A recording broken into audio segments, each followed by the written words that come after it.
Peter alikuwa dereva hodari wa pickup yake ya Toyota Land Cruiser, gari lililoweza kupita vichakani bila kelele nyingi.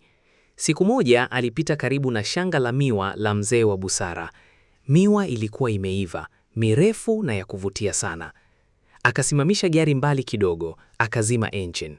Akaingia shambani kwa haraka, macho yake yakicheza kila upande kuhakikisha hakuna anayemwona.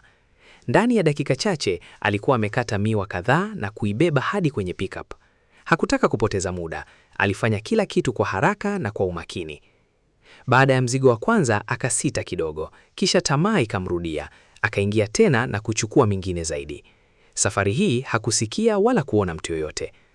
Aliporudi garini akaiwasha taratibu, kisha akabonyeza mafuta. Pickup ikamoa kwa kasi, ikitoka shambani kupitia njia ya vumbi, ikiacha upepo ukitikisa majani ya miwa nyuma yake. Dakika chache baadaye, Peter alikuwa mbali kabisa. Hakuna aliyemfuata, hakuna aliyemkamata. Aliposimama njiani kula miwa, akavunja kipande na kuanza kutafuna. Ghafla upepo ukanyamaza. Akasikia sauti ya chini karibu yake. "Miwa yangu tamu, si ndio Peter?" Akashtuka, akaangalia kushoto, hakuna mtu. Kulia hakuna. Lakini aliporudisha macho mbele, akamwona mzee wa busara amesimama mbali kidogo, akimtazama tu. Peter akakurupuka kuingia garini, akaondoka kwa kasi. Lakini kila aliposimama njiani kula tena, ile sauti ilirudi. Wakati mwingine alimwona kivulini, wakati mwingine kwenye vioo vya gari. Yupo tu akimtazama.